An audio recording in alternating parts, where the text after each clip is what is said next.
A vessel is passed from generation to generation, and within it, not water, not wine, but the blood of the soul. We do not remember when it was first given. We do not recall the hands that lifted it, or the prayers whispered as it was poured, but we drink from it still. Every pulse, every breath, every silent stirring of instinct carries the imprint of that unseen offering. What you call your blood is not merely fluid. It is the deepest text of your being, and it is not written in language but in symbol. Men believe they have explained blood by measuring it. They speak of red cells and antibodies, of transfusions and heredity, and yes, these things are real, physiologically, but this is not the level at which the soul sees. For to the symbolic eye, blood is not a compound of iron and protein. It is the voice of something older, something deeper, something that has shaped myths, sanctified altars, sealed covenants, and stained the hands of both killers and priests. Blood is life, but more than that, it is memory. There is a reason that in every ancient rite, blood was the substance offered. It was not gold, it was not words, it was blood, because blood was known to be the dwelling place of destiny. What flowed through the vein also flowed through the gods. In sacrifice, in battle, in childbirth, in oath, it was the blood that carried meaning. And that meaning was not personal, it was transpersonal. It belonged to the invisible continuity of humanity. Blood remembers what the ego forgets. You may think that your blood type, OA/BAB, is a mere categorization, a medical convenience, but this too is illusion. What has form in science often has roots in symbol. We may not understand the why, but we can sense the pattern in these types. These silent signatures of the body are more than markers. They are expressions of psychic attitude, of inner law, of archetypal imprint. Let me be clear. This is not causality. This is not fate. The soul does not obey chemistry, but it does reveal itself through it. Just as a dream uses the image of a house, a bird, a flame to speak of something invisible, so too might blood speak. Not of what you must become, but of where you begin. Blood is not the script. It is the ink. And that ink has a tone. Some carry the fire of the hunter, others the structure of the builder, still others the wind of the trickster or the paradox of the healer. These patterns, warrior, priest, wanderer, reconciler, are not inventions. They are archetypes. They are the deep forms through which human life has always moved. And your blood may incline you toward one of these more than another, not because it commands, but because it resonates. You think your blood defines your health, but does it not also define your war, your desire, your silence, your fate? What if your instincts, your relational struggles, your ways of reacting to the unknown, what if these were not merely psychological, but also ancestral? What if the way your body receives the world was not neutral, but sacred? I have long said that the self speaks in symbols. It does not shout. It does not argue. It reveals, and it reveals through images, through myths, through symptoms, and yes, through what you carry without knowing why. Blood is one of these revelations. It belongs not only to your body, but to your psychic field. It ties you to your ancestors, your collective, your forgotten gods. It is not yours. You are its carrier. And in understanding it symbolically, you may understand something of your place in the greater order. Each blood type contains a psychic gesture. One moves forward into the hunt. Another builds walls and holds structure. Another dissolves the walls entirely, seeking vision. Another suffers the tension of opposites, holding contradiction like a sacred flame. These are not judgments. There is no higher type. There is only meaning, and to live without meaning is to live under the tyranny of fate. The ego believes it chooses, but the deeper soul knows that it was chosen, it was shaped, it was placed into a lineage, into a code, into a body that carries not just life, but story. And that story is not told through words, it is told through blood. So I say to you now, not as a scientist, but as a dreamer, an analyst, a traveler of the inner world. If you would know yourself, look not only to your thoughts, look not only to your memories, look not even to your dreams, look to your blood, not to diagnose, but to reflect, not to reduce, but to symbolize. For the self speaks through symbol, and the symbol speaks through your very being. Your blood is not a limit, it is a mirror. And when you begin to read it, not as data, but as myth, then you may begin to see the instincts you have denied, the longings you could not name, the patterns that return like tides. They are not random, they are your inheritance. To ignore your blood is to forget the path. To remember, it is to begin the journey. Part 1. The archetypal meaning of blood. life, sacrifice, and inheritance. To begin any true inquiry into the symbolic meaning of blood, one must strip away the veil of familiarity that modern thought has cast over this most ancient of substances. We must look upon blood not with the eye of the physician, but with the gaze of the inner man, the man who dreams, who prays, who fears death and seeks rebirth. Blood, in this view, is not a bodily function. It is a mystery. It is that which binds flesh to spirit and the individual to the collective stream of human experience. Throughout the history of mankind, blood has stood as the most potent of all sacramental signs. In no other fluid do we see such convergence of life and death, of sacrifice and salvation. It stains altars and battlefields alike. In myth, in religion, in dream, blood is the great mediator. It marks the boundary between the known and the unknown, between what can be spoken and what must be suffered. In the ancient world, it was the medium through which man communicated with the gods. The spilling of blood was not merely an act of violence, it was an offering, a rite, a submission to forces beyond comprehension. In the rites of the Aztecs, the heart was torn from the chest, still beating, as an offering to the sun. In ancient Israel, the high priest would sprinkle the blood of the sacrifice upon the mercy seat, interceding for the sins of the people. In the Christian tradition, the cup of wine becomes the blood of Christ, the divine rendered bodily redemptive through suffering. These are not merely cultural phenomena. They are symbolic expressions of a deeper psychic need. Man intuitively senses that blood is bound to fate. It is not simply what sustains him, it is what identifies him. It is not neutral, it is sacred. In dreams, blood rarely appears without significance. It may pour from a wound, appear on one's hands, pool beneath the feet. Such images are never random. They indicate vitality, certainly, but also lineage, guilt, sacrifice, or a coming transformation. The unconscious uses the image of blood when it wishes to speak not just of the body, but of the soul's inheritance. A man dreams that he walks through a forest and every tree he touches begins to bleed. He wakes in fear but also in awe. What does this mean? That nature suffers, perhaps, but more deeply, that life itself, even in its outer stillness, is bound to something living within, something red and hidden and real. This is what the ancients knew. This is what we have forgotten. In the alchemical texts, blood appears often, not as the blood of men, but as the blood of the dragon, the red tincture, the rubedo, the reddening that marks the final stage of inner transformation. Blood, in this context, is not crude matter. It is the soul's fire made visible. It is the energy of transformation after the blackening of despair, nigredo, and the whitening of purification, albedo. When the alchemist speaks of blood, he speaks of the life force reawakened. Not the animal vitality, but the renewed self that emerges from death. So too do we carry this blood, not symbolically alone, but literally.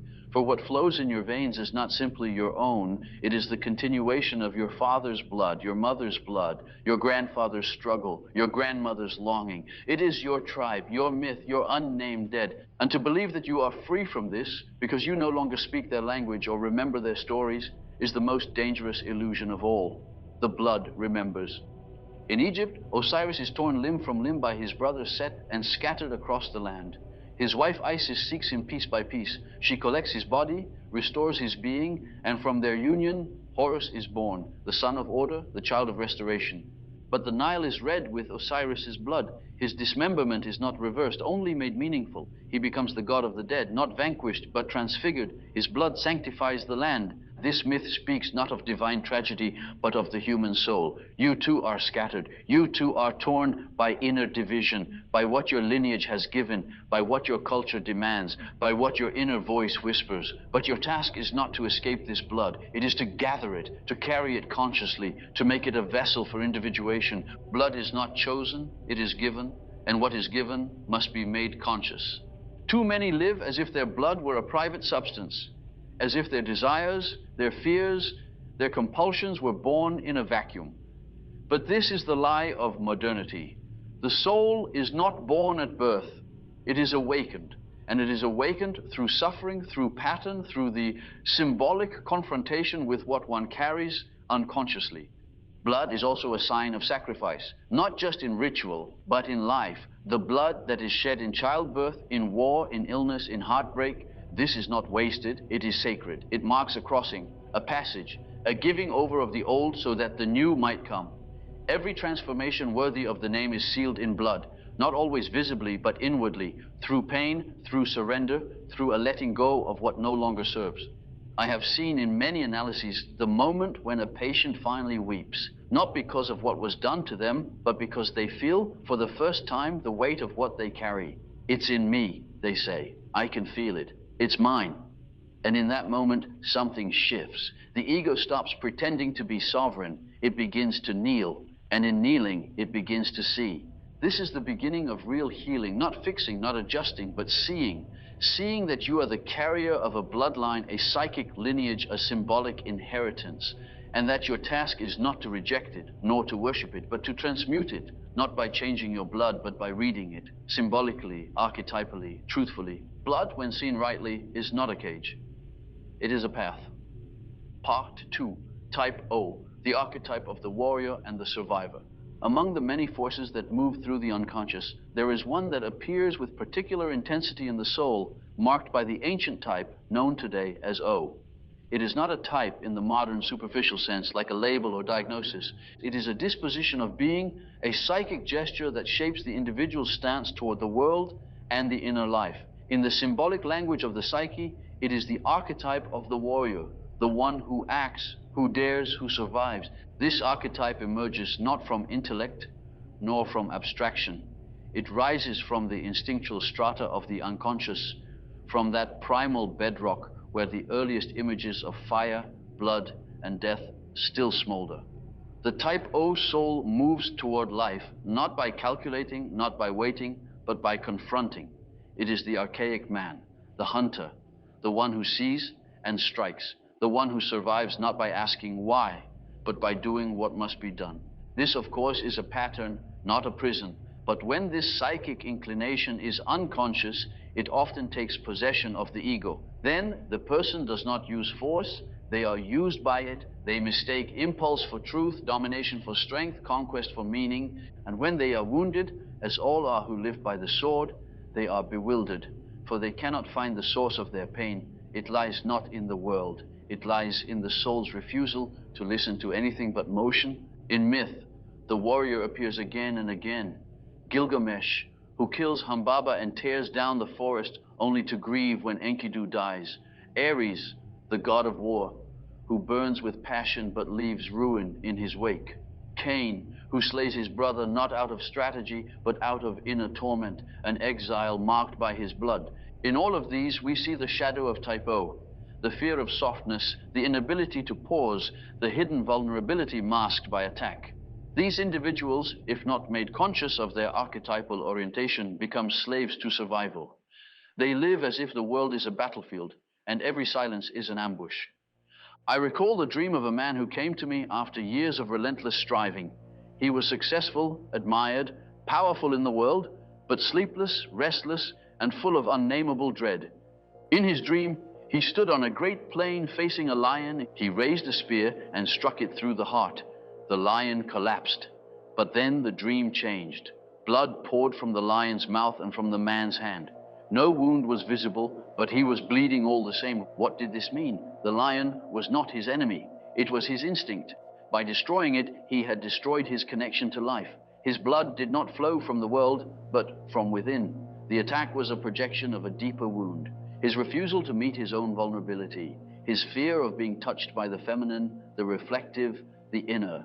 This is the first great task for the Type O individual, to see the lion, not to kill it, but to understand it, to recognize that the world is not only a place of survival, but also of meaning, that one's strength does not lie in denial, but in integration. The warrior must put down the sword, not forever, but long enough to listen, to feel, to suffer what he has tried to outrun. The alchemists knew this pattern well. In their texts, the red lion is the image of raw power, of unrefined energy that burns and devours. But if the red lion is brought into the vessel, if it is subjected to the stages of dissolution, conjunction, and sublimation, it becomes the elixir. It becomes the source of renewal. The same force that destroys, if contained consciously, can heal. Psychologically, this means that the Type O soul must learn restraint, not as repression, but as reverence. To feel the fire, but not let it consume. To act, yes, but from awareness, not compulsion. To learn that courage is not conquest. It is consciousness under pressure. Such individuals may struggle with relationship, not because they are unloving, but because love requires vulnerability, and vulnerability feels, to the unconscious warrior, like death. To open the heart is to risk the collapse of the fortress, but that collapse is necessary, for the self cannot enter a locked citadel. It waits at the gates of surrender. When this surrender is undertaken, something extraordinary occurs. The strength of the warrior does not vanish, it transfigures. It becomes inner authority, not brute will, but presence, not domination, but clarity. The fire that once drove one to battle now lights the way through the unconscious. This is the individuation path of type O, from force to form, from instinct to wisdom, from survival to self. But if the pattern remains unconscious, it becomes fate. The individual will burn bridges, fight shadows, conquer enemies that never existed, and in the end, find themselves alone. Powerful, perhaps, but empty. For the archetype, when not honored consciously, punishes through repetition. One must ask, what do I serve with my strength? What part of me am I refusing to feel? What would happen if I stood still? The warrior must become the initiate. In alchemical terms, this is the beginning of the nigredo, the blackening, the time when action ceases and the soul begins to ferment. It is dark, it is slow, it is unbearable to the man of motion, but it is necessary, for in that darkness the first vision of the self may appear, not as an enemy, but as a mirror. To the listener who resonates with this pattern, perhaps you feel it now, in your body, your history, your temperament, I say this: your blood is not wrong, your fire is not a mistake. But it is not the whole of you. It is the beginning. It is the call to the journey. But the journey will not be what you expect. You must descend. You must weep. You must feel your own wound. And then, from that descent, you will rise, not as the slayer, but as the healer. Not as the predator, but as the guide. Your blood has carried the warrior. Now, let it carry the soul. Part 3. Type A, the symbol of structure, law, and sacrifice. Where the soul of the warrior burns with directness and instinct, the soul shaped by the gesture of type A takes form in another way, less as fire, more as architecture. This is the blood of structure, of rhythm, of ordered sacrifice. Here the ego does not push forward in wild force, but draws boundaries, builds temples, and sustains the continuity of law. It is not the sword that defines this soul, but the sanctuary. The type A disposition emerges with an unconscious reverence for form. It seeks reliability, order, containment. Inwardly, this type yearns not for conquest, but for stability, for the known, the measurable, the secure. And this is not weakness, it is devotion. For without those who preserve form, the world dissolves into chaos. But all light casts a shadow. And the type A soul is not immune to the distortions of its virtue. For what begins as order can become rigidity. What begins as containment can become repression. What begins as duty can become moralism, fear, and an unconscious clinging to appearances. In the history of myth, we see this pattern in Prometheus, who sacrifices himself for humanity, bringing fire but suffering for it. In Joseph, who stores grain for famine, ordering Egypt by foresight and control. In the Levites, keepers of the ark, protectors of sacred instruction. These are not impulsive figures, they are preservers. But often in their preservation, they suffer loneliness, anxiety, or the secret terror of failure. They feel the weight of the world's structure pressing into their flesh. I recall a woman who came to me, always proper, always correct. Her words were measured, her life organized, her duties fulfilled. Yet something was breaking beneath the surface. She had begun to dream of a glass house, perfect, transparent, but airless. Written on every wall were commandments: do not break, do not speak, do not need. And in the dream she stood in the center, unable to breathe. This dream, like many, was a cry from the soul. It was not the world that confined her. It was the psychic edifice she had built to survive. She lived inside the persona, not as a mask worn, but as a dwelling inhabited. Her blood carried a loyalty to order that had become a prison. She feared her own instinct, her own chaos. She feared what might emerge if the glass were broken. The unconscious must be heard, not obeyed blindly, but heard. And so I asked, what would happen if you broke one rule, if one pane of glass shattered? The thought terrified her, but she returned the next week with a new dream. A storm had come, the house cracked, rain entered, and yet in that rain she saw green things beginning to grow. This is the task of the Type A soul, not to destroy structure, but to find the living law beneath the dead rule, to descend from rigidity into rhythm, to find that order which flows from the self, not from fear. In alchemical terms, this is the coagula, the process of solidification. But coagula, without solve, becomes stagnation. That which hardens must, at some point, dissolve. Solve et coagula, dissolve and reform, is the true rhythm of transformation. Psychologically, the Type A person must descend from the heights of moral perfectionism and enter the instinctual world. They must encounter the shadow not as evil, but as vitality. That which they have judged, denied, or controlled must be seen, felt, integrated. This is not easy. The Type A ego often draws its identity from being good, responsible, controlled. To admit anger, desire, or need feels like failure. But this is the illusion of the persona. The self does not ask for perfection. It asks for wholeness. The great danger here is inflation through form. When one identifies with structure, one becomes brittle. The rules replace the soul. And when the inevitable failure comes, when one breaks the law or life shatters it, there is collapse, shame, despair. But if the person has begun the work of inner reflection, this collapse becomes a passage. The ego weeps, yes, but the self begins to speak. And in that voice is neither condemnation nor chaos, but a deeper order, a living order, an inner law. I have seen this many times. A man who lived by rules, who could not cry, who feared his own body. He dreamed of a lion sitting at his dinner table, eating with human hands. The image was absurd, terrifying, and beautiful. In it, we saw the instinct come to the table, not to devour, but to join. The wild, the bodily, the forbidden, asking not for rebellion, but for inclusion. This is the integration of the Type A soul, to allow the instinct to sit at the table of law, to let the fire enter the temple, not to burn it down, but to warm it. In myth, this is the restoration of the king who has become rigid. It is the renewal of the priest who has lost his God. It is the sacred disorder that reminds us the law must serve life, not the reverse. To the listener who feels this pattern, who fears disorder, who clings to responsibility, who feels safest when everything is in its place, I say, you are not wrong to love structure, but do not confuse it with truth. The temple was built for worship, not to replace the God within it. Let the rain come, let one window crack, let the garden grow again. Part 4, Type B, the wanderer, the trickster, and the liberated soul. There is a movement in the soul that does not seek order nor conquest, but freedom.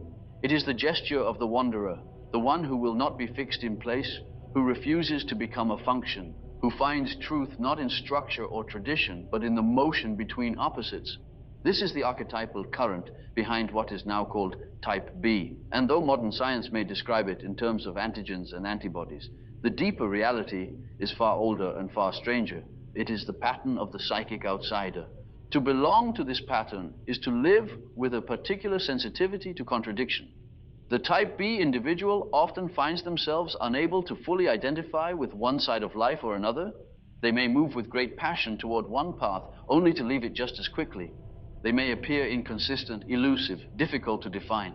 But beneath this outer shape-shifting lies a central axis of meaning. The soul's demand for freedom, not political or social freedom, but psychic freedom, the refusal to be captured by the literal. In myth, this is the archetype of Hermes, the messenger, the thief, the guide of souls. He walks between the worlds of the living and the dead, the divine and the human, the rational and the absurd. Hermes does not build temples. He does not carry swords. He carries messages. He is the carrier of opposites, the dissolver of boundaries. Type B is drawn to this hermetic principle. They seek meaning not in what is fixed, but in what is emerging. Their attention is attuned to the symbolic, the ironic, the unexpected. They distrust rigidity, fear confinement, and often feel alien even in familiar places. But this alienation is not necessarily a symptom of neurosis. It may be the soul's refusal to participate in falsity. It may be the very sign of health in a sick culture. I remember a patient, a young man who changed careers 3 times in 5 years, moved across continents, fell in love with women he barely knew, and yet felt empty, lost, full of unnamed grief. His family called him irresponsible. He called himself broken. But in his dreams, a different pattern emerged. In one dream, he was a bird flying above cities. He could see everything, every rooftop, every alley, every hidden place. But when he tried to land, he forgot who he was.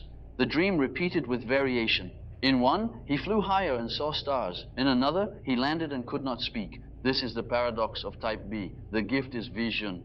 The wound is groundlessness. The ego soars, but the soul longs to touch earth. The shadow here is not evil, it is dissociation. When the trickster is unconscious, he becomes a liar. When the wanderer is lost, he becomes addicted to experience, to novelty, to the illusion of progress. This is the inflation of the intuitive function, untethered from the body, the community, the relational field. It is meaning without commitment, freedom without form. Alchemically, this is Mercurius, the volatile spirit that escapes every vessel. He is both poison and cure, both light and shadow. The alchemists feared him, yet they knew that no transformation could occur without his presence. Mercurius was the spiritus rector, the guiding intelligence of the opus, but only when contained. Uncontained, he disrupted every stage. So too for the type B soul. The journey is not to escape structure entirely, but to choose form consciously, to commit not out of obedience, but out of alignment, to learn that freedom is not the absence of limits, but the presence of inner law. Another dream, a man finds a scroll in a cave. It glows, hums, and disappears the moment he reads the first line. He searches for it, finds only dust. In analysis, he weeps. I've spent my life chasing that glow. And what was it, his calling, his purpose, or his refusal to remain still long enough to receive it? For the wanderer to become whole, he must stop wandering, not forever, not in body, but in soul. He must choose a ground, not imposed, but discovered. He must let the trickster die. He must let the guide rise. This is not betrayal of the self. It is the birth of the deeper self. The one who knows that movement is not the goal, but the path. That liberation is not escape, but awareness. In many cultures, the outsider is also the healer, the shaman, the fool, the one who sees what others cannot. But this role is not given automatically. It must be earned through suffering, through failure, through descent. The gift of vision must be tempered by the wound of incarnation. Only then can it be used for the good of others. To the one who feels this archetype, who resists titles, fears boredom, hungers for the far off, I say, you are not lost, you are in motion. But motion must have meaning, or it becomes noise. Let yourself land, even if it hurts, especially if it hurts. Let the vision descend into the body. Let the spirit be clothed in form. You will not die, you will become whole. And in that wholeness, the wanderer becomes a guide, the trickster becomes a sage, the outsider becomes the midwife of renewal. Part 5, Type AB, the synthesis of opposites, the healer and witness. Among the constellations of psychic disposition, there is one that stands apart, not by singularity of drive, but by conjunction. The one who carries the blood of type AB does not walk a straight path, nor do they dwell in a single archetypal house. They are born at a crossroads where opposites meet, not to destroy each other, but to suffer the tension of their proximity.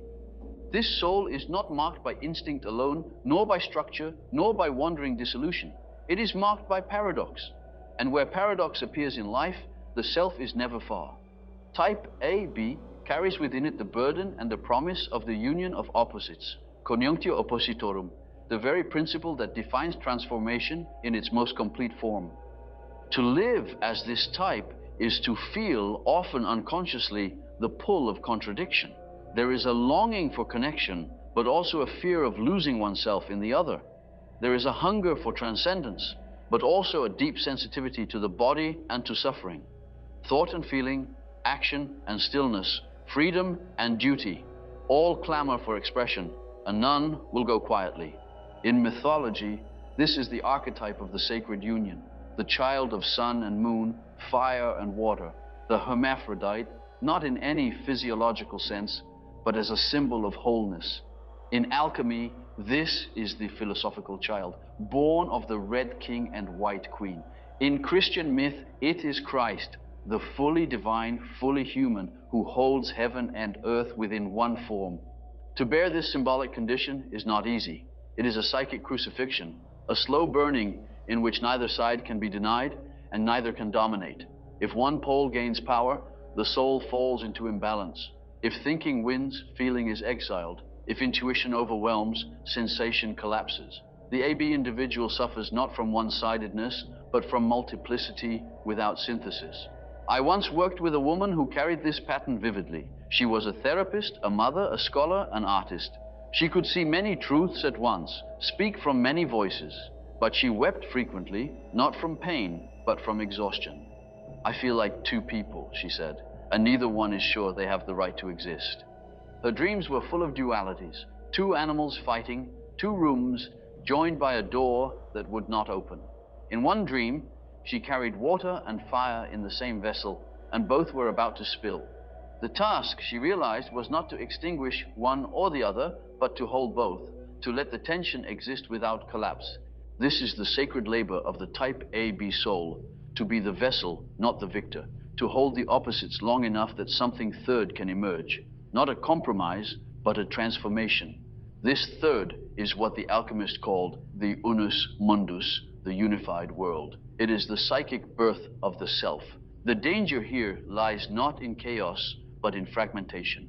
When the opposites are not made conscious, they do not disappear. They fight in the dark. The individual feels torn, lost in identity diffusion, paralyzed by inner conflict. They may take on the wounds of others, become the healer who cannot heal, or withdraw into silence, unable to choose a single path. But this suffering is not meaningless. It is the price of synthesis. The self does not come cheaply. It demands the full participation of the ego in its own undoing. Only when the ego has ceased to cling to certainty can the deeper unity emerge. In the alchemical vessel, the red sulfur and the white mercury are not blended. They are married, and the marriage is violent, radiant, impossible. But from it, the lapis is born, the stone, the totality. This is the pattern of the AB soul, not a linear journey, but a sacred containment of tension. Another patient, a man of deep insight and quiet strength, dreamed of standing between two mountains. One burned with fire, the other glowed with ice. He was told to walk forward, but each step froze his feet and burned his hands. He wept as he told me, "I want to choose, but I can't. If I choose, I betray part of myself." I told him, "Your task is not to choose. Your task is to stand and to become large enough to hold both. The self is not a resolution. It is a mandala, an overlapping of contradictions that births new life. Type A, symbolically, is that mandala. It is the invitation to live in paradox, not as confusion, but as a womb. Many of those with this configuration are drawn to healing, to mediation, to witnessing. They are not content with half-truths. They carry a sense that there is always another side. Their gift is not certainty, it is complexity. But that complexity must be integrated, or it becomes chaos. The affirmation for this type is not a slogan, it is a practice. I am the child of contradiction. I do not resolve, I contain. This is not resignation, it is maturity. It is the ripening of soul that no longer seeks to conquer life, but to bear it. The AB soul may not be visible in crowds, may not be named in myths, but in dreams it appears often as the bridge, the witness, the sacred third. And in the end, it is such souls who carry the work of reconciliation within themselves and for the world. The self seeks not unity by erasure, but unity through inclusion. And the blood that holds opposites is a symbol of that sacred possibility. Part 6, Blood and Destiny, the collective unconscious and ancestral transmission. What you call your blood is not yours alone. It is a stream that began long before your ego ever opened its eyes to the world. It is not private, it is not original. It is a living transmission, a psychic thread drawn from the looms of countless lives, events, and forgotten gods. And it does not move in you without consequence. We are so easily seduced by the illusion of the individual. Modern consciousness, inflated and isolated, believes itself to be self-generating. But the deeper strata of the psyche tells another story, a story of inheritance, repetition, and the silent pull of what has never been named. Your blood is not a metaphor. It is your tether to the collective unconscious. And within it lie not only biological traces, but archetypal forms, unconscious contents that shape not only your instincts, but your fate. The collective unconscious is not a theory. It is a fact that announces itself in dreams, symptoms, and compulsions that no personal history can explain. It is the sudden recognition in myth, the shiver that runs through the body in the presence of ancient symbols. And it is carried, in part, by blood. Blood is the symbol of ancestral transmission, not merely genetic, but psychic. What was suffered by those who came before you, if unredeemed, becomes your task. What they could not make conscious, you are fated to repeat unless you become aware. I have seen it in countless analyses. A man who fears authority, but whose grandfather disappeared into the ranks of a totalitarian regime. A woman who cannot bear children, but dreams of a silent mother figure placing a child on an altar. These are not simply issues. They are echoes of what was done, what was lost, what was denied in generations past. You carry more than your own wounds, and you carry more than your own gifts. In dreams, this transmission appears as images of the dead, unknown ancestors, shadowy figures offering cups, old women spinning wool. These are not just dream fragments, they are visitations. The psyche does not forget, and the blood is its witness. I recall the dream of a woman whose ancestors had suffered displacement, exile, starvation. She had never spoken of these things, barely knew the history, but she dreamed repeatedly of walking barefoot through a winter forest, being handed a loaf of bread by a faceless man. She woke each time with tears, not of fear, but of grief that had no name. This is ancestral grief. It does not ask to be solved, it asks to be seen. In many ancient traditions, the bloodline was sacred, not as a matter of pride, but as a matter of responsibility. To be born into a line meant to carry the soul work of that line further. It meant to redeem what had been broken, to fulfill what had been left undone. It meant that your life was not yours to waste. Modern man laughs at such ideas. He calls them primitive, superstitious, but his dreams do not laugh. His dreams bring him to forgotten places, into dialogues with the dead, into patterns he cannot break until he understands. This is not mine, but I am the one who must bear it. In the myth of Abraham, the covenant is marked in blood, not as punishment, but as initiation. In the house of Atreus, the sins of the father descend through generations, each child bound by an invisible oath. In countless tales, the curse is lifted not by denial, but by the recognition of what one carries. This recognition is not guilt, it is consciousness. To become conscious of what flows through you is not to be imprisoned by it, it is to be given the key. But many refuse the key. They say, it is not my fault, and perhaps it is not, but it is your responsibility. The unconscious makes no distinction between mine and theirs. It lives by energy, by association, by symbol, and it acts until acted upon. I have said before, what you do not make conscious will be lived as fate. And this is nowhere more true than in the inheritance of blood. The blood is not only your lineage, it is your task. It carries within it unspoken vows, unfinished dreams, and unrealized potentials. It may incline you towards certain fears, certain desires, certain repeating conflicts. These are not punishments, they are patterns. And until you recognize the pattern, you remain its servant. But once you recognize it, once you see the ancestral story not as a cage, but as a symbol, you become the witness. You become the alchemical vessel in which the work can be completed. In alchemy, this is the stage known as the rubedo, the reddening, the time when the purified essence is joined with the fire of life. And the fire is not abstract, it is your blood, your willingness to live, to suffer, to feel the full intensity of your place in the chain of being. The rubedo is not a return to raw instinct, it is the sanctification of the body and its history. It is the marriage of heaven and earth in your own veins. To the one who feels this transmission, perhaps in dreams, in inexplicable suffering, in an affinity for stories not your own, I say, you are not imagining this. You are being called, not to carry the past as burden, but to lift it into consciousness. There are ancestors who wait for your yes. There are patterns that long for your presence. You are not here by accident. Part 7, From Symbol to Self. Blood as inner alchemy. What begins in the body must not end there. If you have listened deeply until now, you may feel it, that the blood in your veins is not simply biology, nor ancestry, nor emotion. It is a symbol. And in the language of the soul, symbols are not signs. They are living forms.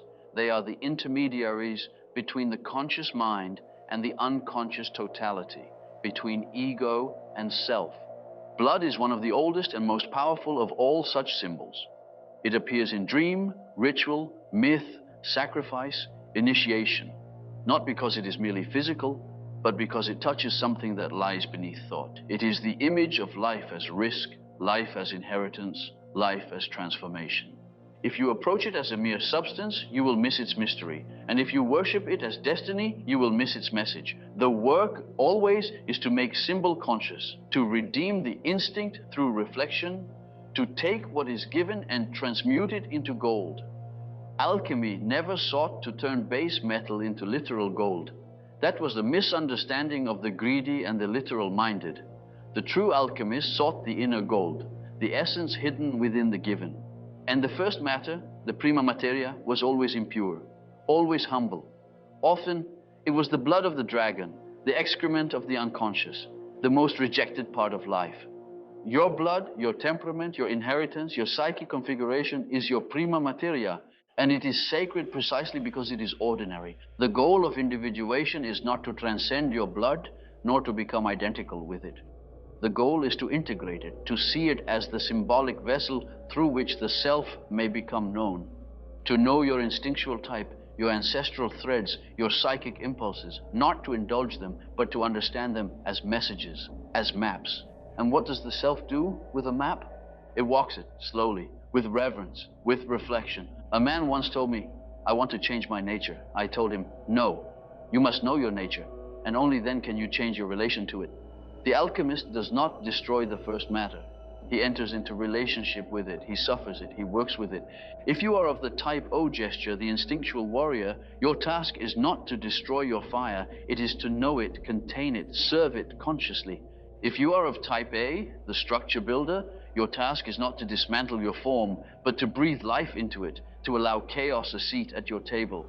If you are of type B, the wanderer and seer, your task is not to become predictable, but to allow the depths of your vision to be embodied, to choose a form not as prison, but as temple. If you are of type AB, the paradox bearer, your task is not to resolve the opposites, but to hold them, to let the vessel of your soul stretch wide enough that the self may emerge in its full contradiction and majesty. This is the work of inner alchemy. It is not fast, it is not loud, it is not admired by the world, but it is the only true transformation. The Grail in the medieval mystery traditions is said to contain the blood of Christ, but it is not found through war or wit. It is found through purity of heart, through the asking of the right question, through the willingness to suffer the symbolic wound and stay with it until meaning is born. So too must you carry your own Grail, your body, your blood, your dream, your sorrow. And within it, the self will write its message, not in language, but in image, not in doctrine, but in pattern. And that pattern will be yours to live. You do not need to worship your blood type. That is idolatry. You need to see it, symbolically, psychically, mythically. You need to hear what it says about your initiation, your vulnerability, your psychic task. And then you must take that task up, not as burden, but as meaning. The self does not ask for success. It asks for wholeness. And the road to wholeness passes through your own veins. The mistake of modern man is to believe he is blank, that he can be anything. But this blankness is not freedom, it is amnesia. You are not blank, you are born with form, with tendencies, with history. And the more you know this form, the more the self can work through you. I have seen it again and again. The moment a person stops running from what they carry and begins to reflect, to name, to hold, something breaks open. A dream changes, a symptom recedes. A light appears in the eyes, not because they have changed their essence, but because they have become conscious of it. Consciousness redeems everything. Do not be ashamed of your pattern. Do not reduce it to science, and do not turn it into a banner to wave. Turn it into a path to walk. This is what it means to be human, not to escape the given, but to make it sacred, to carry the vessel, to offer it to the fire, and to let the self emerge, not as an idea, but as a presence. The alchemist does not choose his matter, he receives it, and then he begins. So must you.